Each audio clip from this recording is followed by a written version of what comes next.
स्वागत है exam first channel पर।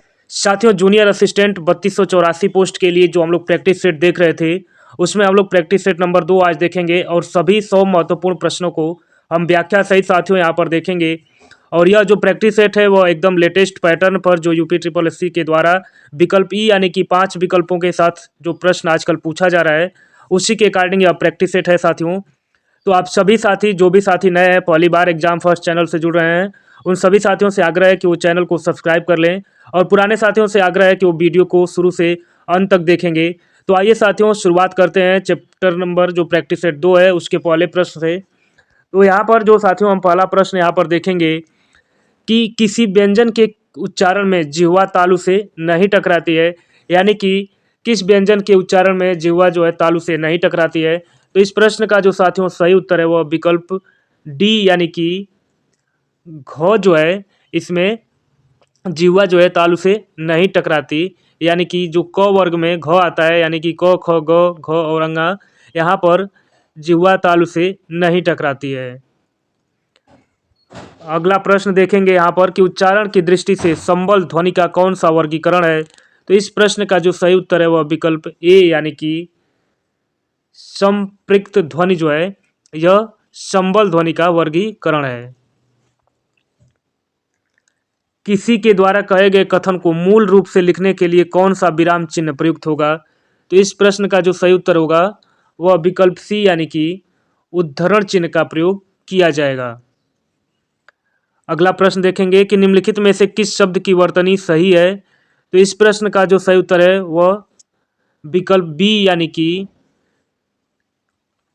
याज्ञवल्क्य जो लिखा है, इसकी वर्तनी सही है।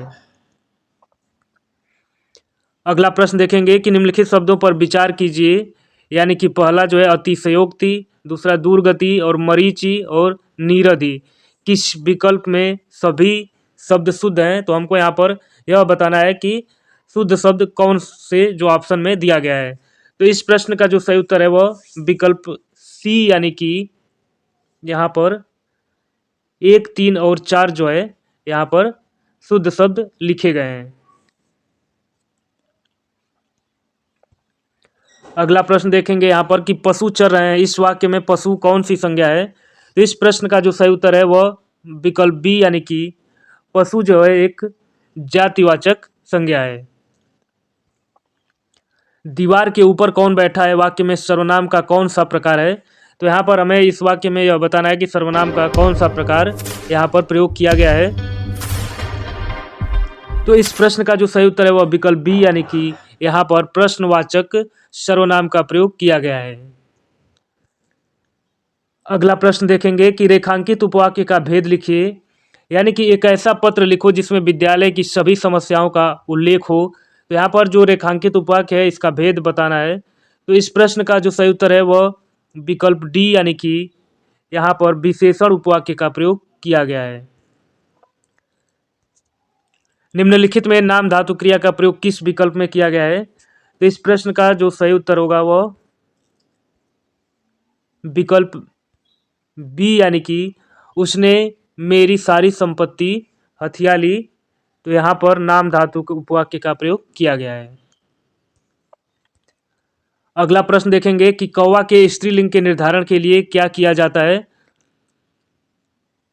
तो इस प्रश्न का जो सही उत्तर है वह विकल्प डी यानी कि कौवा के पहले मादा लगाते हैं, यानी कि जो पुल्लिंग कौवा होता है उसे नर कौवा और जो स्त्री कौवा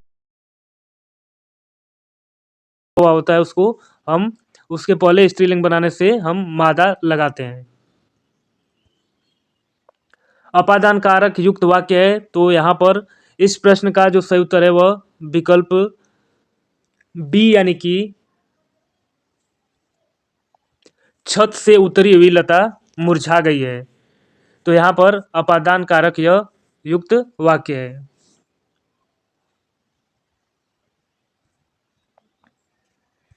अगला प्रश्न देखेंगे कि निम्न में से कौन सा शब्द तद्भव है। तो इस प्रश्न का जो सही उत्तर है वह विकल्प ए यानी कि मीत शब्द जो है यह तद्भव शब्द है। अगला प्रश्न देखेंगे प्रश्न नंबर 13 कि रित का अर्थ है। तो इस प्रश्न का जो सही उत्तर है वह विकल्प ए यानी कि रित का अर्थ जो है यह सत्य होता है। अगला प्रश्न देखेंगे कि निम्नलिखित में से किस शब्द में नी प्रत्यय नहीं लगा है। तो यहाँ पर शेरनी, मोरनी, कूटनी और नौकरानी। तो इस प्रश्न का जो सही उत्तर है वह विकल्प सी यानी कि नौकरानी में नी प्रत्यय नहीं लगा है। किस विकल्प में विलोम युग्म सही नहीं है। तो यहाँ पर हम देखेंगे वरदान, अभिशाप, सधवा, निर्धवा और समास, व्यास, रुक्ष और स्निग्ध। तो इस प्रश्न का जो सही उत्तर है वह विकल्प बी यानी कि सधवा का निर्धवा जो है यह विलोम युग्म सही नहीं है। जीवन धन का समानार्थी शब्द है। तो इस प्रश्न का जो सही उत्तर होगा वह विकल्प बी यानी कि पति या स्वामी जीवन धन का समानार्थी शब्द है। अगला प्रश्न देखेंगे कि किस विकल्प में शब्द युग्म का अर्थ भेद सही नहीं है। यानी कि अनिल, अनल और यहाँ पर अर्थ भेद जो है हवा और आग। विकल्प बी में अंश और अंश, तो अंश हिस्सा और कंधा, अपेक्षा उपेक्षा यानी कि आशा निरादर और अवलंब अविलंब यानी अधर और विलोकित। तो इस प्रश्न का जो सही उत्तर है वह विकल्प डी यानी कि अवलंब और अविलंब, अधर और विलोकित से संबंध नहीं है, अर्थात सही अर्थभेद नहीं है। अभय और उभय के समरूपी भिन्नार्थक हैं। तो इस प्रश्न का जो सही उत्तर है वह विकल्प ए यानी कि निडर और दोनों। किस वाक्यांश के लिए प्रयुक्त शब्द सार्थक नहीं है। यानी कि झाग से भरा हुआ फैनिल, जो वचन से परे हो वह चाल, और शराब बनाने वाला कलवार, और जंगल में लगने वाली आग दावानल। तो इस प्रश्न का जो सही उत्तर है वह विकल्प बी यानी कि जो वचन से परे हो उसे वाचाल नहीं कहते हैं। नद्यागम शब्द का संधि विग्रह है। तो इस प्रश्न का जो सही उत्तर है वह विकल्प सी यानी कि नदी प्लस आगम नद्यागम शब्द का सही संधि विग्रह है। निम्न में से कौन कर्मधारय समास का उदाहरण है। तो इस प्रश्न का जो सही उत्तर है वह विकल्प डी यानी कि श्याम सुंदर कर्मधारय समास का उदाहरण है।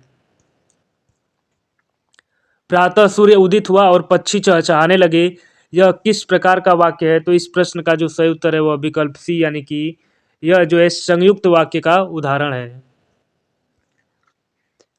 हे सारथे हे द्रोण क्या देवेंद्र भी आकर अड़े, है खेल क्षत्रिय बालकों का विभेदन कर लड़े, मैं सत्य कहता हूँ सके सुकुमार मत जानो मुझे, और यमराज से भी युद्ध में प्रस्तुत सदा मानो मुझे। तो यहाँ पर कौन सा रस है। तो इस प्रश्न का जो सही उत्तर है वह विकल्प ए यानी कि यहाँ पर वीर रस का प्रयोग किया गया है। तरनि तनुजा तट तमाल तरुवर बौछाए, और झुके कुल सो जल परसन हित मनहु सुहाए। इस कविता की दूसरी पंक्ति में कौन सा अलंकार है। तो इस प्रश्न का जो सही उत्तर है वह विकल्प डी यानी कि यहाँ पर उत्प्रेक्षा अलंकार है। उत्प्रेक्षा अलंकार की पहचान करने के लिए सो शब्द जो है यहाँ पर इससे पहचान हो रहा है कि यहाँ पर उत्प्रेक्षा अलंकार है। कोल्हू का बैल होने का अर्थ है। तो इस प्रश्न का जो सही उत्तर है वह विकल्प ई यानी कि उपयुक्त में से कोई नहीं। यानी कि बहुत ताकतवर होना, मन लगा कर अगर काम नहीं करना, निर्धन होना और बहुत दिनों बाद दिखाई देना। तो इसमें से कोई भी जो है कोल्हू का बैल होने का अर्थ यहाँ पर नहीं है। कछुआ धर्म और मारे सिमो कुंठाओं किसकी रचना है। तो इस प्रश्न का जो सही उत्तर है वह विकल्प बी यानी कि चंद्रधर शर्मा गुलेरी की यह रचना है। कछुआ धर्म और मारे सिमो कुठाओं, चंद्रधर शर्मा गुलेरी। साथियों यहाँ पर एक अनसीन पैसेज दिया गया है। यहाँ से 27 से 30 यानी कि 3 प्रश्न इस पैसेज से पूछा जाएगा।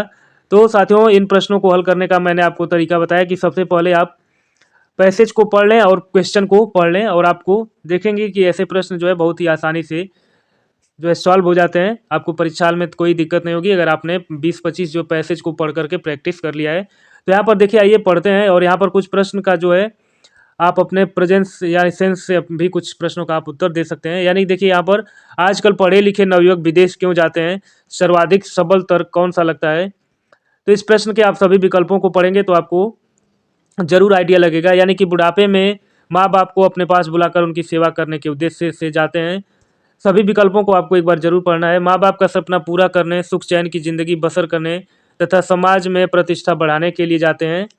और माँ बाप की गरीबी दूर करने एवं उनके बुढ़ापे के लिए सुख साधन जुटाने के लिए जाते हैं। और अपने पड़ोसियों पर रौब गांठने के उद्देश्य से जाते हैं।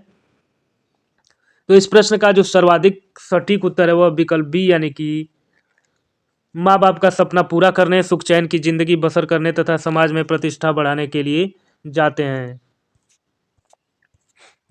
इस प्रकार के व्यवहार से वे हमारे साथ कैसे रह पाएंगे, यह यहाँ ऐसा कौन से व्यवहार की ओर संकेत है जिससे उनकी संतान उन्हें अपने साथ नहीं रख पाती। तो इस प्रश्न का जो सही उत्तर है वह विकल्प डी, यानी कि बच्चों के परिवार के सदस्यों यानी पत्नी और उनके बच्चों के रहन सहन, खान पान, पहनावे और चाल चलन पर ऐतराज और कटाक्ष करते होंगे, इसलिए उनको रहने में वहां पर समस्या आती है। विदेश में जा बसे बच्चों के व्यवहार परिवर्तन के लिए कौन दोषी है? अनुच्छेद को ध्यान में रखते हुए सर्वाधिक प्रबल तर्क को चुनिए। तो इस प्रश्न का जो सही उत्तर है वह विकल्प ए, यानी कि अधूरे जो संस्कार हैं वह जो है व्यवहार परिवर्तन के लिए दोषी है। विदेश में जा बसे बच्चों के माँ बाप अपने द्वारा भोगे जाने वाले कष्टों और दुश्चिंताओं की चर्चा किससे क्यों नहीं करते? तो इस प्रश्न का जो सही उत्तर है वह विकल्प बी, यानी कि जग हसाई से बचने के लिए। तो साथियों यहाँ पर 30 प्रश्न हमने हिंदी से देख लिया और यहाँ पर 15 प्रश्न जो साथियों जूनियर असिस्टेंट की परीक्षा में रीजनिंग से पूछा जाएगा। तो साथियों रीजनिंग का जैसा कि मैंने आपको हर प्रैक्टिस सेट में बताया है कि रीजनिंग का जो एक कंप्लीट पूरा जो 15 प्रैक्टिस सेट है तो उसमें 15 हर प्रैक्टिस सेट में 15 क्वेश्चन है। तो टोटल 225 रीजनिंग के क्वेश्चंस को अलग से एग्जाम फर्स्ट चैनल पर आपको यहाँ पर अलग से क्लास लेकर करवा दिया जाएगा। तो फिलहाल के लिए अभी हम यहाँ पर जो 15 प्रश्न हैं उनको यहाँ पर स्किप करते हैं और जो है कि अब हम यहाँ पर प्रश्न नंबर 46 यानी 46 से जो जीएस से 20 प्रश्न पूछे जाएंगे उनको साथियों हम यहाँ पर देखते हैं। निम्नलिखित में से कौन सा मंदिर पल्लव राजवंशों के शासन के दौरान बनवाया गया था? तो इस प्रश्न का जो सही उत्तर है वह विकल्प बी, यानी कि महाबलीपुरम का जो मंदिर है यह पल्लव राजवंशों के शासन के दौरान बनाया गया था। अगला प्रश्न देखेंगे कि टोडरमल को निम्नलिखित में से किस नाम से जाना जाता था? तो इस प्रश्न का जो सही उत्तर है वह विकल्प डी, यानी कि मुशर्रिफ ए दीवान के नाम से टोडरमल को जाना जाता था। भारतीय संविधान में किस याचिका का अर्थ है सूचित होना या प्रमाणित होना? तो इस प्रश्न का जो सही उत्तर है वह विकल्प ए, यानी कि उत्प्रेषण का अर्थ है सूचित होना या प्रमाणित होना। उड़िया पठार भारत के निम्नलिखित में से किस राज्य में स्थित है? तो इस प्रश्न का जो सही उत्तर है वह विकल्प ए, यानी कि उड़िया पठार जो है वह भारत के राजस्थान राज्य में स्थित है। निकट दृष्टि दोष को ठीक करने के लिए किस प्रकार के लेंस का उपयोग किया जाता है? तो इस प्रश्न का जो सही उत्तर है वह विकल्प ए, यानी कि अवतल लेंस का प्रयोग किया जाता है। तो वहीं दूर दृष्टि दोष को ठीक करने के लिए उत्तल लेंस का प्रयोग किया जाता है। गुप्त काल की प्रसिद्ध महिला शासक कौन थी? तो इस प्रश्न का जो सही उत्तर है वह विकल्प बी, यानी कि प्रभावती गुप्ता जो है गुप्त काल की प्रसिद्ध महिला शासक थी। निम्न में से कौन से संत शिवाजी के समकालीन थे? तो इस प्रश्न का जो सही उत्तर है वह जो विकल्प ए, यानी कि शिवाजी के समकालीन जो संत थे उनका नाम था तुकाराम। सविनय अवज्ञा आंदोलन का मुख्य उद्देश्य क्या था? तो इस प्रश्न का जो सही उत्तर है वह विकल्प डी, यानी कि नमक कर के विरुद्ध जो है यह आंदोलन चलाया गया था, यानी कि सविनय अवज्ञा आंदोलन। संविधान सभा की अल्पसंख्यकों की उप समिति के अध्यक्ष का नाम बताएं। तो इस प्रश्न का जो सही उत्तर है वह विकल्प डी, यानी कि के एम मुंशी जो है यह संविधान सभा की अल्पसंख्यकों की उप समिति के अध्यक्ष थे।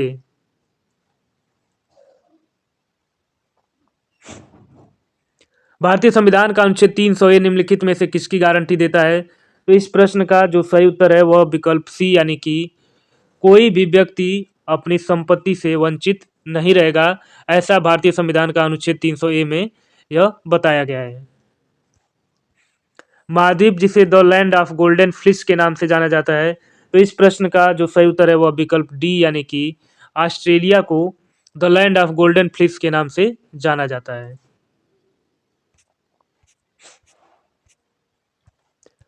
यूरोप का प्रमुख मछुआई क्षेत्र यानी डॉगर बैंक कहाँ स्थित है? तो इस प्रश्न का जो सही उत्तर है वह विकल्प सी यानी कि डॉगर बैंक जो है उत्तरी सागर में स्थित है।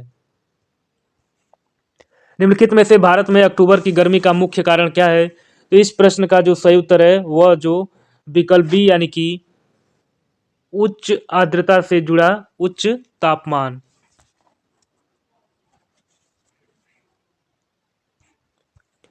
भारत की राष्ट्रीय आय का आकलन करने वाली संस्था है, तो इस प्रश्न का जो सही उत्तर है वह विकल्प डी यानी कि केंद्रीय सांख्यिकी संगठन के द्वारा भारत की राष्ट्रीय आय का आकलन किया जाता है।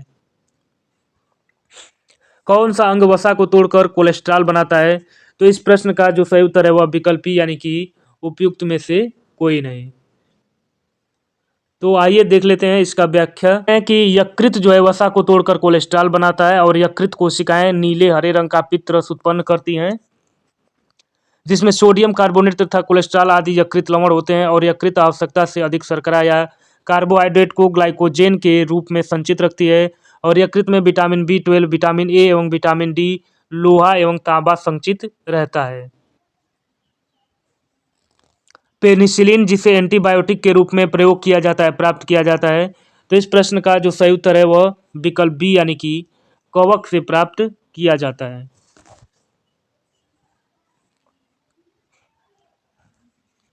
ग्लोबल फुटप्रिंट नेटवर्क की स्थापना किस वर्ष हुई थी? तो इस प्रश्न का जो सही उत्तर है वह विकल्प सी यानी कि 2003 में ग्लोबल फुटप्रिंट नेटवर्क की स्थापना की गई थी। हाल ही में नवंबर 2024 G20 की disaster risk reduction working group की बैठक कहाँ आयोजित हुई थी? तो इस प्रश्न का उत्तर विकल्प सी यानी कि बेलेम में आयोजित हुई थी। तो साथियों इस प्रश्न का व्याख्या देख लेते हैं, क्योंकि बेलेम जो शहर है यह फर्स्ट टाइम सुनने को मिल रहा है। तो आइए देख लेते हैं कि प्रधानमंत्री के प्रधान सचिव डॉक्टर PK मिश्रा के नेतृत्व में भारत ने G20 के disaster risk reduction working group यानी कि DRRWG की बैठक में हिस्सा लिया और 30 अक्टूबर से 1 नवंबर 2024 तक ब्राजील के बेलेम में यह बैठक हुई थी। हाल ही में चर्चा में रहा महादेई वन्यजीव अभयारण्य किस राज्य में विस्तृत है? तो इस प्रश्न का जो सही उत्तर है वह विकल्प बी यानी कि गोवा में स्थित है। देश की प्रमुख सार्वजनिक सेवा समाचार प्रसारक यानी DD न्यूज ने नवंबर 2024 में अपनी कौन सी वर्षगांठ मनाई थी? तो इस प्रश्न का जो सही उत्तर है वह विकल्प ई यानी कि उपयुक्त में से कोई नहीं। व्याख्या देखेंगे कि प्रमुख सार्वजनिक सेवा समाचार प्रसारक DD न्यूज ने 3 नवंबर को अपनी 21वीं वर्षगांठ मनाई। DD न्यूज को 3 नवंबर 2003 को 24 घंटे के समाचार चैनल के रूप में लॉन्च किया गया था और देश भर में DD न्यूज का प्रसारण टेरेस्ट्रियल और सैटेलाइट के माध्यम से होता है। यह देश की 49% जनसंख्या और 25% भौगोलिक क्षेत्र तक पहुंचता है। DD न्यूज चैनल हिंदी, अंग्रेजी, उर्दू और संस्कृत में दैनिक समाचार प्रदान करता है, जिसमें प्रतिदिन 17 घंटे से अधिक का लाइव प्रसारण और 30 से अधिक समाचार बुलेटिन शामिल होते हैं। अगला प्रश्न देखेंगे कि निम्नलिखित में से किस CPU रजिस्टर का उपयोग डेटा और ALU द्वारा उत्पन्न किए गए मध्यवर्ती परिणामों को संग्रहित करने के लिए किया जाता है? तो इस प्रश्न का जो सही उत्तर है वह विकल्प सी यानी कि एक्यूमुलेटर का प्रयोग किया जाता है। जावा में एक एप्लीकेशन होती है जिसका उपयोग क्लाइंट साइड पर छोटे एप्लीकेशन को भेजने और उन्हें चलाने यानी कि रन करने के लिए किया जाता है। तो इस प्रश्न का जो सही उत्तर है वह विकल्प बी यानी कि एप्लेट्स कहे जाते हैं। कि एप्लेट्स जो है जावा में एक एप्लीकेशन होती है जिसका उपयोग क्लाइंट साइड पर छोटे एप्लीकेशन को भेजने और उन्हें रन कराने के लिए किया जाता है। MS वर्ड में फॉन्ट डायलॉग बॉक्स को सक्रिय करने की शॉर्टकट कुंजी क्या है? तो इस प्रश्न का जो सही उत्तर है वह विकल्प ई यानी कि उपयुक्त में से कोई नहीं। तो यहाँ पर देखेंगे व्याख्या में से कि इस प्रश्न का सही उत्तर क्या है। में फॉन्ट डायलॉग बॉक्स को सक्रिय करने के लिए Ctrl+D शॉर्टकट की का प्रयोग किया जाता है, प्लस जबकि Ctrl+F एक सर्च बॉक्स ओपन करता है जो वर्तमान दस्तावेज में वर्ण, टेक्स्ट और वाक्यांश सर्च करने की अनुमति देता है, जबकि Ctrl+C का उपयोग सेंटर अलाइनमेंट के लिए किया जाता है। कोई अंक या अक्षर बेस लाइन से ऊपर और छोटा होता है तो उसे निम्नलिखित कहा जाता है? तो इस प्रश्न का जो सही उत्तर है वह विकल्प सी यानी कि उसको सुपर स्क्रिप्ट कहा जाता है। MS वर्ड में अगर माइक्रोसॉफ्ट ऑफिस बटन मौजूद है तो यह विंडो के किस कॉर्नर पर स्थित है? तो इस प्रश्न का जो सही उत्तर है वह विकल्प ए यानी कि टॉप लेफ्ट पर यह उपस्थित होता है। माउस के दाएं बटन पर क्लिक करने से दिखाई देता है। तो इस प्रश्न का जो सही उत्तर है वह विकल्प बी यानी कि एक विशेष मेन्यू दिखाई देता है। साथियों, यहाँ पर हम जूनियर असिस्टेंट के लिए प्रैक्टिस सेट नंबर 2 देख रहे हैं, जिसमें सभी 100 महत्वपूर्ण प्रश्नों को हम यहाँ पर सॉल्व कर रहे हैं और यह जो है एकदम लेटेस्ट प्रैक्टिस सेट है, लेटेस्ट पैटर्न पर। तो जो भी साथी एग्जाम फर्स्ट चैनल पर पहली बार जुड़ रहे हैं, वो साथी प्लीज़ चैनल को सब्सक्राइब कर लें और साथियों अपना महत्वपूर्ण सुझाव जो है वो कमेंट के माध्यम से दीजिएगा, जिससे कि और यहाँ पर सुधार हो सके और आपकी जो तैयारी है उसमें एग्जाम फर्स्ट चैनल आपको और कंटेंट कैसे लाए और किस तरह से प्रयास करे। तो इस तरह के सुझाव साथियों आप जो है कमेंट बॉक्स में ज़रूर लिखिएगा, मुझे आपके कमेंट का इंतज़ार रहेगा। और साथियों वीडियो को पूरा शुरुआत से अंत तक जरूर देखिएगा। अगला प्रश्न देखेंगे कि नई प्रक्रिया बनाने के लिए ऑपरेटिंग सिस्टम द्वारा किस सिस्टम कॉल का उपयोग किया जाता है। तो इस प्रश्न का जो सही उत्तर है वह विकल्प ए यानी कि फॉर्क का उपयोग किया जाता है। कंप्यूटर में विंडोज का कौन सा स्थान है। तो इस प्रश्न का जो सही उत्तर है वह विकल्प ए यानी कि सॉफ्टवेयर होता है, यानी कि कंप्यूटर में विंडोज जो है एक सॉफ्टवेयर के रूप में इस्तेमाल किया जाता है। माउस, डिस्प्ले, साउंड नेटवर्क और कीबोर्ड की सेटिंग्स को माइक्रोसॉफ्ट विंडोज के किस सेक्शन में जाकर बदला जा सकता है। तो इस प्रश्न का जो सही उत्तर है वह विकल्प बी यानी कि कंट्रोल पैनल से जाकर के बदला जा सकता है। लिब्रे ऑफिस कैल्क में फंक्शन विजार्ड को ओपन करने के लिए शॉर्टकट की है। तो इस प्रश्न का जो सही उत्तर है वह विकल्प ई यानी कि उपयुक्त में से कोई नहीं। तो यहाँ पर इस प्रश्न का सही उत्तर हम यहाँ पर व्याख्या से देखें, यानी कि function wizard Libre office Calc में सब मेनू व कैटेगरी के माध्यम से सभी फंक्शन को ओपन करता है और कंट्रोल प्लस F2 शॉर्टकट की का प्रयोग करके फंक्शन विजार्ड को ओपन किया जा सकता है, जबकि कंट्रोल प्लस F5 का प्रयोग विंडो को रिसाइज करने के लिए किया जाता है। देखेंगे कि इंटरनेट के संबंध में निम्नलिखित में से कौन सा कथन गलत है। तो इस प्रश्न का जो सही उत्तर है वह विकल्प ए यानी कि इंटरनेट में मानक इंटरनेट प्रोटोकॉल का उपयोग किया जाता है, जिससे हाइपरटेक्स्ट मार्कअप लैंग्वेज कहते हैं। तो यही जो है विकल्प यहाँ पर गलत है, क्योंकि इसका प्रयोग जो है HTML का प्रयोग जो है वेब पेज को डिजाइन करने के लिए किया जाता है।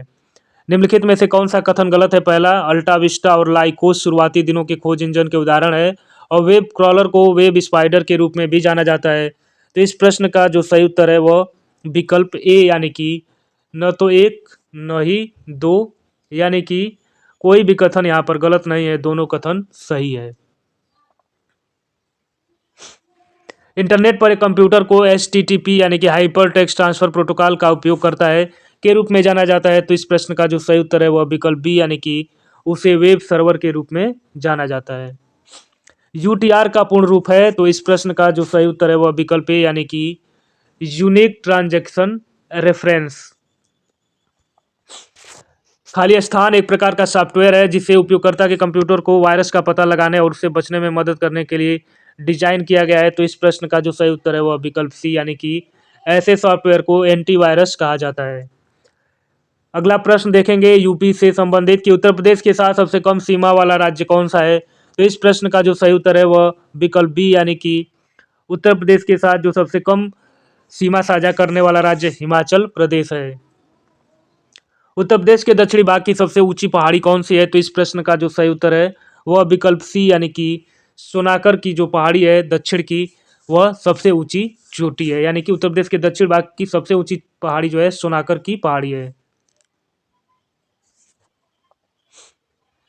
अगला प्रश्न देखेंगे कि उत्तर प्रदेश में लाल मिट्टी मुख्यतः पाई जाती है। तो इस प्रश्न का जो सही उत्तर है वह विकल्प सी यानी कि मिर्जापुर और झांसी में मुख्यतः जो है लाल मिट्टी पाई जाती है। उत्तर प्रदेश में पहला गिद्ध संरक्षण केंद्र कहाँ स्थापित किया गया है। तो इस प्रश्न का जो सही उत्तर है वह विकल्प ई यानी कि उपयुक्त में से कोई नहीं। तो इस प्रश्न का हम यहाँ पर व्याख्या पूरा देखेंगे। उत्तर प्रदेश में नवंबर 2019 में महाराजगंज जिले में प्रदेश का पहला गिद्ध संरक्षण एवं प्रजनन केंद्र स्थापित करने का निर्णय लिया गया था और इस केंद्र का विकास हरियाणा के पिंजौर में स्थित देश के पहले जटायु संरक्षण और प्रजनन केंद्र की तर्ज पर किया जाना है। देखेंगे कि निम्नलिखित में से क्या भारत के बुंदेलखंड क्षेत्र में उगाई जाने वाली बड़ी फसल नहीं है। तो इस प्रश्न का जो सही उत्तर है वह विकल्प डी यानी कि कसावा जो है बुंदेलखंड क्षेत्र में उगाई जाने वाली बड़ी फसल नहीं है। निचली गंगा नहर कहाँ पर गंगा से निकलती है। तो इस प्रश्न का जो सही उत्तर है वह विकल्प डी यानी कि नरौरा से निकलती है। डॉक्टर भीमराव अंबेडकर नामक नक्षत्रशाला स्थित है कहाँ पर। तो इस प्रश्न का जो सही उत्तर है वह विकल्प ए यानी कि रामपुर में स्थित है। फिरोजाबाद शहर किसके लिए प्रसिद्ध है? तो इस प्रश्न का जो सही उत्तर है वह विकल्प सी यानी कि फिरोजाबाद कांच की चूड़ियों के लिए प्रसिद्ध है। उत्तर प्रदेश का कौन सा नगर सुहाग नगरी कहलाता है? तो इस प्रश्न का जो सही उत्तर है वह विकल्प डी यानी कि फिरोजाबाद को सुहाग नगरी के भी नाम से जाना जाता है। उत्तर प्रदेश का एक छोटा सा शहर अपनी लाल मिट्टी के सजावटी बर्तनों के लिए जाना जाता है। तो इस प्रश्न का जो सही उत्तर है वह विकल्प सी यानी कि चुनार जो क्षेत्र है यह अपनी लाल मिट्टी के सजावटी बर्तनों के लिए जाना जाता है। मध्यकाल में उत्तर प्रदेश के किस जनपद को शिक्षा का केंद्र होने के कारण सिराज ए हिंद कहा जाता था? तो इस प्रश्न का जो सही उत्तर है वह विकल्प सी यानी कि जौनपुर को सिराज ए हिंद कहा जाता था। प्रसिद्ध हिंदी लेखक राहुल सांकृत्यायन का जन्म निम्नलिखित में से किस जनपद में हुआ था? तो इस प्रश्न का जो सही उत्तर है वह विकल्प डी यानी कि आजमगढ़ में हुआ था। उत्तर प्रदेश में कोयले के भंडार पाए जाते हैं, कहाँ पर पाए जाते हैं? तो इस प्रश्न का जो सही उत्तर है वह विकल्प बी यानी कि सिंगरौली क्षेत्र में कोयले के भंडार पाए जाते हैं। निम्नलिखित में से कौन सा एक सही सुमेलित नहीं है यानी कि 1857 का विद्रोह और विद्रोह प्रारंभ होने की तिथि? तो इस प्रश्न का जो सही उत्तर है वह विकल्प सी यानी कि झांसी 10 मार्च 1857 यही सुमेलित नहीं है। बाकी बैरकपुर में 29 मार्च 1857 को, मेरठ से 10 मई 1857 को और लखनऊ में 4 जून 1857 को यह सही सुमेलित है।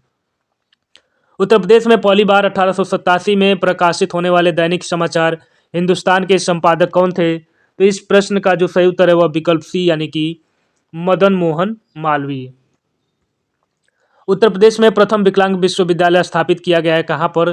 तो इस प्रश्न का जो सही उत्तर है वह विकल्प ई यानी कि उपयुक्त में से कोई नहीं, क्योंकि उत्तर प्रदेश में प्रथम विकलांग विश्वविद्यालय वह चित्रकूट जनपद में स्थापित किया गया था। वर्ष 2011 की जनगणना के अनुसार निम्नलिखित में से उत्तर प्रदेश के किस जिले का जनसंख्या घनत्व सबसे कम है? तो इस जो प्रश्न है इसका उत्तर विकल्प ए यानी कि जनसंख्या घनत्व जो है सबसे कम नहीं सबसे अधिक है। तो यहाँ पर विकल्प ए यानी कि गाजियाबाद का जो जनघनत्व है सबसे ज़्यादा है। हाल ही में चर्चा में रहा गुरु जम्भेश्वर विश्वविद्यालय का संबंध उत्तर प्रदेश के किस जिले से है? तो इस प्रश्न का जो सही उत्तर है वह विकल्प डी यानी कि मुरादाबाद जिले से संबंधित है। और हाल ही में चर्चा में रहा उत्तर प्रदेश का पहला स्किन बैंक किस जिले में स्थित है? तो इस प्रश्न का जो सही उत्तर है वह विकल्प बी यानी कि कानपुर में। और साथियों प्रैक्टिस सेट नंबर 2 का अंतिम प्रश्न और 100वां प्रश्न हम यहाँ पर देखेंगे कि हाल ही में घोषित Uttar Pradesh state capital region में राज्य की राजधानी लखनऊ के अतिरिक्त सीमावर्ती 5 अन्य जिलों में कौन शामिल नहीं है? तो इस प्रश्न का जो सही उत्तर है वह विकल्प सी यानी कि अयोध्या जो है SCR यानी कि स्टेट कैपिटल रीजन लखनऊ में शामिल नहीं है। तो साथियों आज हमने प्रैक्टिस सेट 2 के सभी 100 महत्वपूर्ण प्रश्नों को यहाँ पर देखा। तो साथियों यह प्रैक्टिस सेट आपको कैसा लग रहा है और इसमें क्या इंप्रूवमेंट किया जा सकता है? तो साथियों या आप किस तरह से अपनी पढ़ाई को चाहते हैं कि आपको एग्जाम फर्स्ट चैनल पर किस तरह से मटेरियल प्रोवाइड किया जाए, तो आप नीचे ज़रूर कमेंट बॉक्स में लिखें। और आप सभी दोस्तों का बहुत बहुत स्वागत है, बहुत बहुत धन्यवाद आपने यहाँ तक वीडियो देखा। नमस्कार।